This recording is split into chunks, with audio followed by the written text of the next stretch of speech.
नमस्कार दोस्तों, मैं अतुल गंगवार बिहार अपडेट की इस खास पेशकश बड़ी खबर में आप सबका स्वागत करता हूं। बिहार में चुनाव की सरगर्मियां जोरों पर है और निरंतर नए नए वादे प्रतिवादों के साथ लोग मैदान में उतर गए हैं। पॉलिटिकल पार्टीज अब अपने अपने चुनावी घोषणा पत्र भी लेकर आ गई है बाजार में। आज बिहार से जुड़ी हुई, चुनाव से जुड़ी हुई तमाम खबरों पर चर्चा करने के लिए हमारे साथ मौजूद है वरिष्ठ पत्रकार रवि पाराशर जी। रवि जी, आपका स्वागत है। हमारे साथ जुड़े हुए एस.एन. द्विवेदी जी, वरिष्ठ पत्रकार हैं। आपका भी स्वागत है। हमारे साथ सोशल मीडिया एक्सपर्ट मनीष वस्त जी भी जुड़े हुए। मनीष जी, आपका भी स्वागत है। और आज बिहार चुनाव पर खास चर्चा में हमारे साथ भाग लेने के लिए मौजूद है सूरज मंडल जी। सूरज मंडल जी जो बिहार में जो मंडल आयोग बना था उसमें जो बीपी मंडल जी हैं उनके पोते हैं और बिहार की राजनीति में उनकी विशेष रुचि रही है। और एक जमाने में वो लालू प्रसाद यादव और शरद यादव के खिलाफ मधेपुरा से चुनाव भी लड़ चुके हैं, बड़े चर्चित रहे हैं। और आप दिल्ली विश्वविद्यालय में पढ़ाते हैं। तो आपका भी सूरज जी स्वागत है हमारे कार्यक्रम में। नमस्कार जी जी। मनीष जी, सबसे पहले चर्चा आपसे आरंभ करते हैं। सोशल मीडिया पर क्या है इस समय गरम, क्या है नरम, जरा जल्दी जल्दी बताएं। से संबंधित सोशल मीडिया पे जो चर्चा चल रही है उसमें सबसे एक महत्वपूर्ण चर्चा है जिसमें केंद्रीय मंत्री गिरिराज सिंह का बयान है, जिसमें उन्होंने कहा है कि कांग्रेस ने बिहार विधानसभा चुनाव में जिन्ना से सहानुभूति रखने वाले को टिकट दिया है। दरअसल कांग्रेस ने जाले विधानसभा सीट, जो कि दरभंगा जिला में लगता है, वहां से मशकूर पूरा नाम माफ कीजिएगा, मशकूर अहमद उस्मानी को टिकट दिया है। और वो अलीगढ़ मुस्लिम विश्वविद्यालय से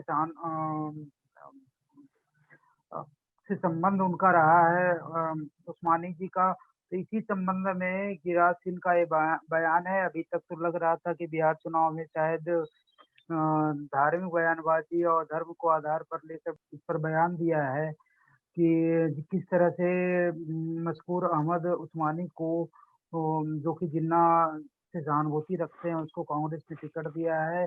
तो एक बिहार में एक तरह की नई बयानबाजी शुरू हो गई है। दूसरी, चिराग पासवान की बयानबाजी चर्चा में, वो बयान चर्चा में है जिसमें उन्होंने कहा है कि मैं पीएम मोदी का हनुमान हूँ और वो मेरे दिल में बसते हैं, मेरा सीना चीर कर देखें तो दिख जाएगा। तो मतलब चिराग पासवान पूरी तरह से अभी भाजपा कार्यकर्ताओं को सपोर्ट लेने के लिए अपने बयान लगातार दे रहे हैं। पीएम मोदी को लेकर उनका बयान लगातार आ रहा है कि वो हमारे दिल में बसते हैं या फिर हम प्रधानमंत्री मोदी के नाम पे चुनाव लड़ेंगे। हालांकि इसको भाजपा के प्रदेश के नेताओं ने इसका विरोध भी किया है। बिहार के प्रभारी भूपेंद्र यादव ने कहा है कि चिराग निजी स्वार्थ की राजनीति कर रहे हैं, उनका बयान दुर्भाग्यपूर्ण है। इसके अलावा सुशील मोदी ने भी चिराग के इस बयान पर टिप्पणी की है। तो कुल मिलाकर अभी बिहार के चुनाव में चिराग पासवान की चर्चा सोशल मीडिया पर बहुत ज्यादा हो रही है। आखिर किस तरह से लोजपा एनडीए से अलग होकर भी प्रधानमंत्री के नाम पे वोट मांग रही है। इसके अलावा महागठबंधन ने आज अपने घोषणा पत्र जारी किया है, जिसमें उन्होंने पहली कैबिनेट मीटिंग में 10 लाख नौजवानों को रोजगार देने का वादा किया है। इसके अलावा परीक्षा केंद्र पर जाने का किराया माफ करने का वादा किया है। सरकारी परीक्षा में आवेदन भरे जाने वाले आवेदन फॉर्म पर फीस माफ करने की बात कही है।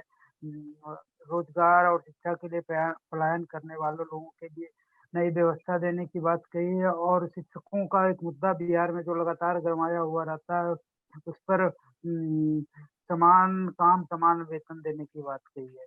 तो ये सारी चर्चाएं बिहार चुनाव को लेकर सोशल मीडिया में भी ज्यादा चल रही है। जी मनीष जी, द्विवेदी जी, मनीष जी ने जिक्र किया महागठबंधन ने अपना चुनावी घोषणा पत्र जारी कर दिया है और उसमें जिस प्रकार के वादे किए हैं, आपको क्या लग रहा है कि जनता उन वादों पर विश्वास करेगी? 10 लाख रोजगार आते ही 10 लाख नौजवानों को रोजगार देना और ये सब चीजों पर आपका क्या कहना है?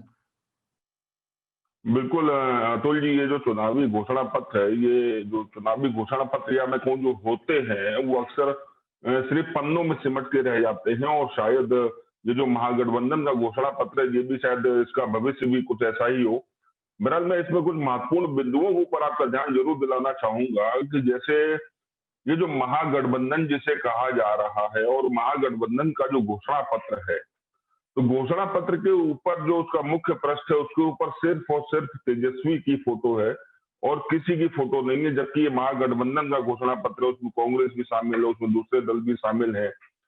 तो जिस तरह से उस पर सिर्फ तेजस्वी की फोटो है फ्रंट पेज के ऊपर, तो जाहिर सी बात है तेजस्वी को मुख्यमंत्री के तौर पे सबने निर्विवाद रूप से मान लिया है गठबंधन के अंदर। और आने वाला चुनाव शायद तेजस्वी और बनाम नीतीश ही रहेगा और ये चीज अब ये आगे और बढ़ेगी। इसके अलावा जिस तरह से घोषणा पत्र में पहली कैबिनेट मीटिंग में 10 लाख नौकरियों की घोषणा करने की बात कही गई है, वो किसी किसी के ना गले नहीं उतरती है, क्योंकि नौकरी देना इतना आसान नहीं है। और सिर्फ नौकरी वाले मुद्दे पर, बेरोजगारी वाले मुद्दे पर केंद्र की मोदी सरकार अभी तक घिरी हुई है।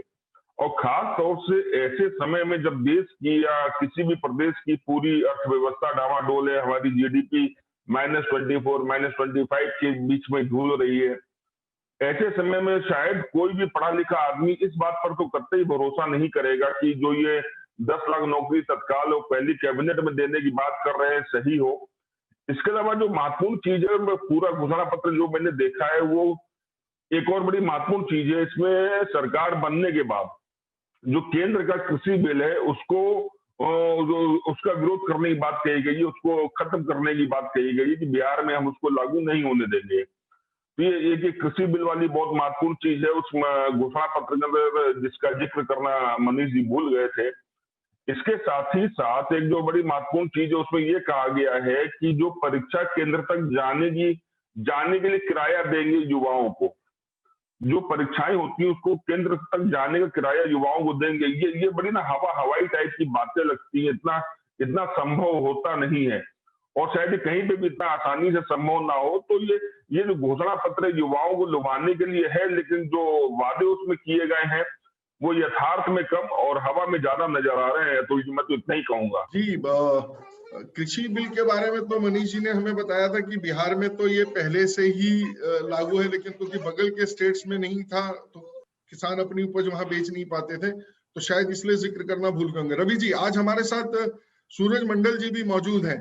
आप और हम कल बात कर रहे थे कि जो बिहार की राजनीति है उसमें अब जात पात से ऊपर उठकर कुछ मतदान विकास के नाम पर होने की उम्मीद है। हालांकि जो कैंडिडेट्स खड़े किए गए हैं वो अभी भी उसी ट्रेडिशन के हिसाब से किए गए हैं, उसमें ध्यान रखा गया है कि किस तरीके के रहे। उस पर आपकी टिप्पणी चाहिए। फिर सूरज जी को हम अपने साथ जोड़ेंगे इस विषय में कि उनका क्या मानना है पिछड़ों की राजनीति में, किस प्रकार से इस बार बिहार की राजनीति में पिछड़े जो वर्ग है, पिछड़ा वर्ग, अति पिछड़ा वर्ग, वो किसके साथ लोक लुभावन रूप से जाएगा। रवि जी, आप पहले। देखिए, दो बिंदु मैं रखना चाहूंगा। एक तो जो घोषणा पत्र की जो बात हुई आरजेडी के यानी महागठबंधन के, तो उस सिलसिले में जाहिर है कि पूरी तरह से युवाओं पर फोकस रखने की कोशिश तेजस्वी यादव ने की है और उसकी वजह भी समझ में आती है। एक तो जो पहली बार वोट वहां कास्ट होगा, जो 18 साल के लोग होंगे, 19 साल के होंगे, 20 साल के होंगे, जिन्होंने पहली बार वोट अपना बनवाया है, ऐसे वोटरों की संख्या देखिए वहां पर 30 लाख से ज्यादा है, एक चीज। और दूसरी चीज ये है कि 18 से 40 वर्ष की उम्र के जो वोटर हैं, वो करीब करीब 2.5 करोड़ उनकी संख्या बैठती है। तो जाहिर है कि तेजस्वी यादव खुद भी युवा हैं और नया बिहार और बहुत सारे जो युवा बिहार की बात जो हो रही है वो इसीलिए हो रही है कि वो खुद युवा हैं। तो जाहिर है कि युवाओं को आकर्षित करने के लिए घोषणा पत्र में बहुत सारे लुभावने वादे युवाओं से किए गए हैं।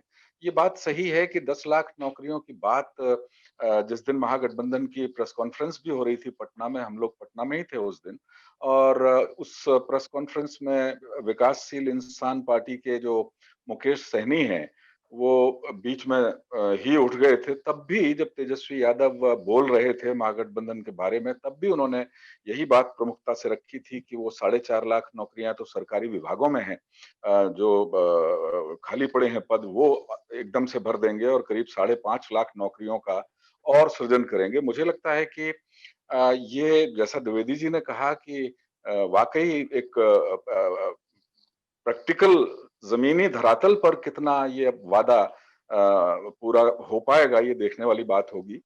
अब रही पिछड़ों की सियासत की बात, तो बिहार की सियासत के माथे पर मुझे लगता है कि 1952 में जो पहला चुनाव हुआ था, तब से लेकर अभी तक ये कहा जाता है, सारे विश्लेषणों में ये कहा जाता है कि बिहार में सबसे ज्यादा जातीय समीकरण जो है वो उन पर सियासत होती है।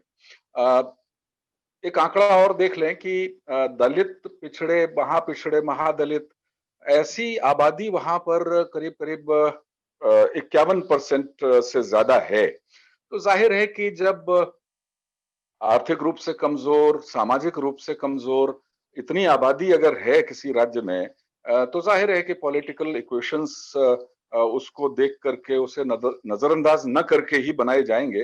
लेकिन सूरज जी हमारे साथ जुड़े हुए हैं, बहुत अच्छा लगा मुझे जानकर।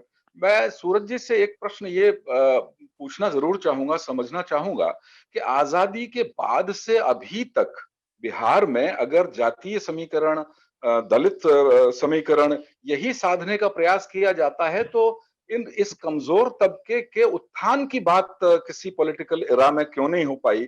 क्या सारी की सारी पॉलिटिकल पार्टियां, क्योंकि देखिए 5 दशक तक तो करीब करीब कांग्रेस की सरकार रही जो केंद्र में भी सत्ता में थी, तो इसके बावजूद बिहार के हालात 7 दशक बाद भी आजादी के अब तक सुधरे हुए क्यों नहीं नजर आ रहे हैं? सूरज जी। अतुल जी ने जो टिप्पणी की थी कि पिछड़ों की राजनीति अभी कहाँ है या किसके पक्ष में है या उनका रुझान किस तरफ है, इस पर मैं एक विशेष टिप्पणी करना चाहूंगा कि पिछड़े वर्ग में और पिछड़े वर्ग में अति पिछड़ा जो हुए, जो अमूमन नॉन यादव बैकवर्ड्स अधिकतर उसमें है, और कोयरी कुर्मी कुशवाहा को छोड़ के ये सारे लोग बड़ी निराश हैं। निराश क्यों है वो मैं रवि जी से शेयर करना चाहूंगा कि कई सारे मुद्दे हैं आज देश के समक्ष, जिसमें खास तौर से ये है कि जो मंडल कमीशन लागू की गई, बिहार में मंडल कमीशन नहीं लागू है, आपको पता होगा, वहां कर्पूरी फॉर्मूला लागू है जो पहले से। तो हर राज्य में जो भी फॉर्मूला लागू है उसके तहत जब नौकरियों की संख्या ही निरंतर कम हो रही है, तो आरक्षण का प्रश्न या आरक्षण कितना कारगर हो रहा है ये तो समझ में आ रहा है। जब सरकारी नौकरियां केंद्र में भी समाप्त हो रही हैं, तो जाहिर है कि आरक्षण का कोई मतलब नहीं रह जा रहा है। तो उसके साथ साथ 2-3 बातें बार बार उठाई जाती है कि अमुक जाति ने सभी का खा लिया, सभी के हिस्से का खा लिया, आरक्षण ठीक से लागू नहीं हो रहा है। इसको मापने का सही प्रयास तब होता है जब पहले पिछड़ा वर्ग आयोग जिसके अध्यक्ष काका कालेकर थे, जिन्होंने अनुशंसा की थी 1956 में कि देश में जातिगत आधार पर जनगणना होनी चाहिए। 1961 के जनगणना में उसको नहीं मानी गई और आज तक नहीं मानी गई है, जबकि संसद की सर्वसम्मति से यह प्रस्ताव 2011 में आ चुका है संसद के पटल पर, लेकिन कांग्रेस की सरकार और पी चिदम्बरम ने इसको एक एनजीओ को देकर उसके पूरे जो उसकी विश्वसनीयता है वो भी समाप्त कर दी और उसके भी आंकड़े अभी तक नहीं लोगों के सामने। तो पिछड़ा वर्ग बिहार में बहुत मायने रखता है। मैं रवि जी से बताना चाहूंगा कि 1952 में ही बीपी मंडल मधेपुरा से विधायक थे। उसके बाद जो वो मुख्यमंत्री बने बिहार का, उसमें जो उस समय त्रिवेणी संगम था जो खास तौर से पिछड़े वर्ग का था, जिसमें कोयरी कुर्मी कुशवाहा खास तौर से एक्टिव थे, बाबू जगदेव प्रसाद एक्टिव थे, सतीश बाबू एक्टिव थे। उन लोगों के ताकत पर, बलबूते पर और कांग्रेस के विरोध के बावजूद, हालांकि कांग्रेस ने समर्थन किया था उस सरकार का, बाद में समर्थन को विड्रॉ किया, लोहिया जी के इच्छा के विरुद्ध वो सरकार बनी थी। तो उस समीकरण में आज एक बहुत बड़ा परिवर्तन, क्या परिवर्तन है कि एक तरफ यादव जो है वो बैकवर्ड से अलग दिखाई पड़ रहे हैं, दूसरे बैकवर्ड्स जो हैं वो अलग दिखाई पड़ रहे हैं, लेकिन आज समस्या सबकी बराबर की। और इस स्थिति में राजद ने अपने आप को एक नया स्वरूप दिया है, A to Z की राजनीति हम करेंगे, यानी कि उन्होंने अपना जो एक उन पर एक छवि था कि वो कमजोर तबकों की राजनीति करते हैं, पिछड़े वर्ग की राजनीति करते हैं, दलित और जो गरीब लोग हैं उनकी बात कहते हैं, उसमें एक परिवर्तन है।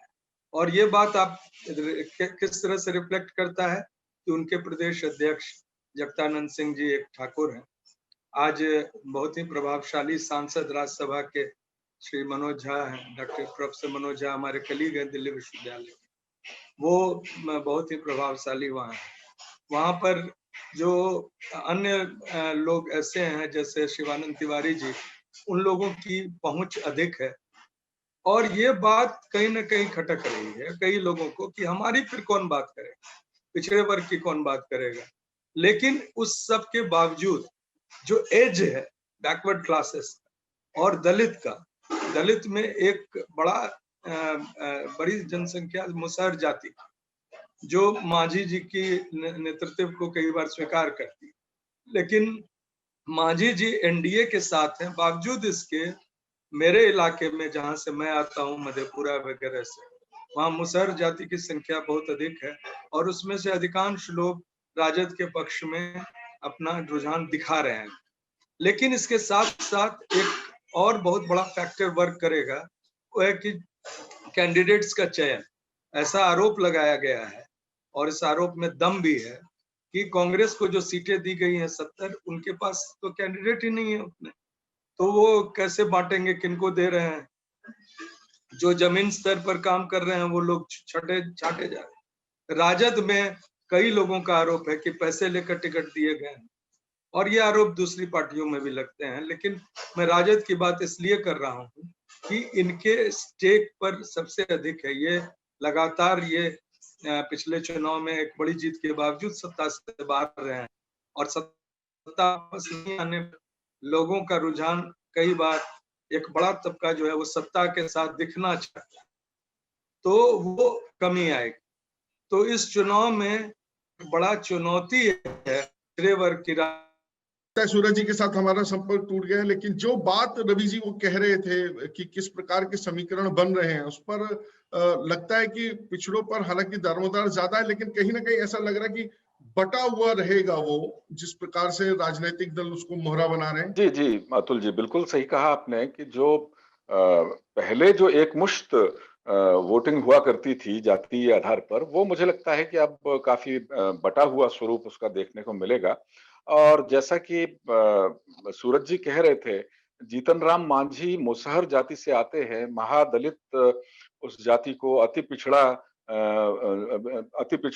पिछड़ा वर्ग है वो, और उसका वोट परसेंट करीब 5.5% के आसपास वोट है मुसहर जाति का। और जीतन राम मांझी के नेतृत्व में अगर उन्हें विश्वास है, तो सूरज जी की इस बात से मुझे थोड़ा सा इत्तेफाक नहीं लगता है कि वो आरजेडी की तरफ आशा भरी निगाहों से देख रहे हैं। बहरहाल सूरज जी की आवाज हम तक नहीं पहुंच पा रही है। अगर पहुंचती तो शायद वो अपनी टिप्पणी को पूरा करते। लेकिन ये बात बिल्कुल सही है कि अब सिर्फ और सिर्फ जातीय आधार पर चुनाव कहीं किसी प्रदेश में नहीं होता है। जाहिर है कि विकास की परिभाषा लोगों को समझ में आने लगी है। चौड़ी सड़कें, साफ सुथरी सड़कों का महत्व लोगों को समझ में आने लगा है। जो नदियों पर बड़े बड़े पुल बने हैं उनका महत्व भी समझ में आने लगा है। और सबसे बड़ी बात देखिए, रोजगार भी यहीं से पैदा होता है। जब तक विकास के काम नहीं होंगे तब तक रोजगार भी पैदा नहीं होगा। बिहार में एक आंकड़ा मैं और रख देता हूं आपके सामने। 2006 से लेके 2014 तक बिहार में उद्योगों की यानी फैक्ट्रियों की संख्या में थोड़ा बहुत इजाफा होता रहा, लेकिन 14 के बाद से अब 17 तक, यानी 3 वर्षों का ही आंकड़ा है 2017 तक का, तो फैक्ट्रियों की संख्या में कमी आई है। अब जो भी सरकार 10 नवंबर के बाद वहां बनने जा रही है, उसे ये देखना चाहिए, ये अध्ययन करना चाहिए कि ये फैक्ट्रियों की संख्या में कमी क्यों आ रही है। इस तरह के बयान देने से काम नहीं चलेगा कि बिहार समुद्र के किनारे नहीं बसा हुआ है, लिहाजा यहाँ उद्योग धंधे नहीं आ रहे हैं। बिहार के मुकाबले हरियाणा बहुत छोटा राज्य है, लेकिन वहां पर और समुद्र के किनारे भी नहीं है, लेकिन वहां पर उद्योग धंधों की संख्या, कारोबारों की संख्या जो है बिहार से बहुत ज्यादा है। जी रवि जी, हमारे साथ सूरज जी एक बार दोबारा जुड़ गए। सूरज जी, आप जो बता रहे थे समीकरण को समाप्त करने के लिए हमारे पास अब थोड़ा सा ही समय रह गया है, तो आप एक बार उसको वाइंड अप जो कर रहे थे कि विश्लेषण जो आप दे रहे थे, कृपया वो करें उसको। ये जो चुनाव है इसमें जो बैकवर्ड क्लासेस के जो उनकी कहना चाहिए उनकी आकांक्षाएं हैं, उनकी जो लोगों से उम्मीदें हैं, उसमें कोई भी पार्टी अभी फिलहाल ऐसी नहीं है जो कह सकती है कि हम बिल्कुल उस पर खरे उतर रहे हैं। तो और कैंडिडेट्स के चयन में चूंकि ऐसा गड़बड़ झाला हुआ है कि ये कहना मुश्किल है। उदाहरण के लिए मधेपुरा में जो एंटी इनकम्बेंसी है राजद के एमएलए के विरुद्ध, वहाँ हमारे ही परिवार से जदयू से खड़े हैं और इधर पप्पू यादव भी खड़े हैं, तो कौन जीतेगा इस पर वहाँ के लोग भी अभी पूरी तरह अपनी राय नहीं दे पा रहे हैं, क्योंकि पप्पू यादव फैक्टर भी एक वहाँ पर काम हमारे क्षेत्र में कर रहा है।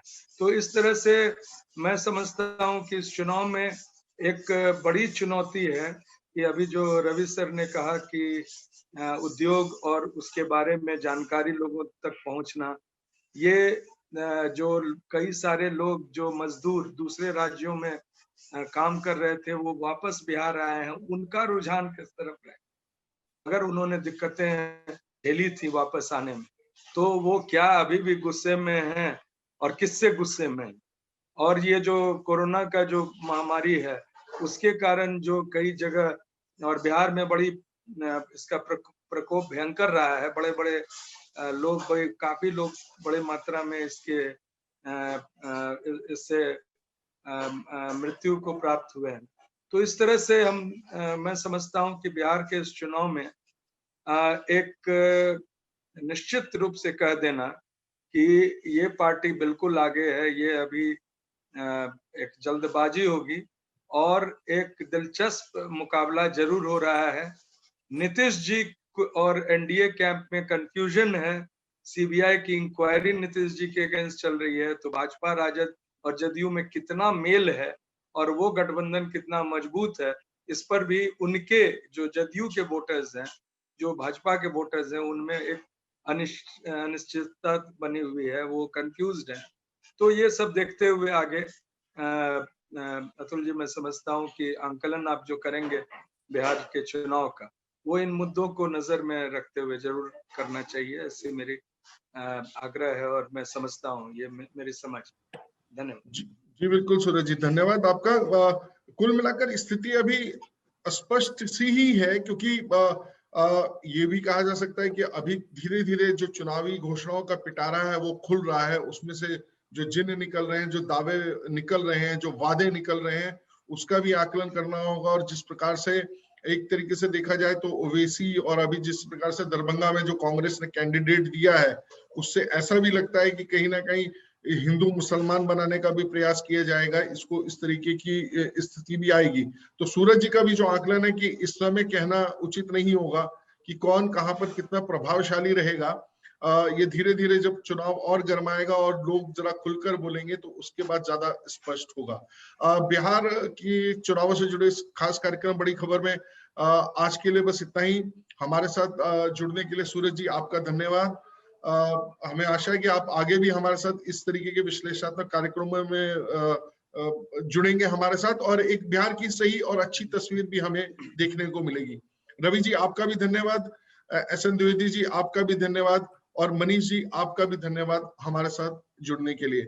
आप लोग भी अपने राय हम तक पहुंचा सकते हैं biharupdate@gmail.com पर, और हमारा मोबाइल ऐप भी डाउनलोड करके उसके माध्यम से भी आप हमारे से जुड़ सकते हैं और चुनाव से जुड़ी तमाम जानकारियां साझा कर सकते हैं।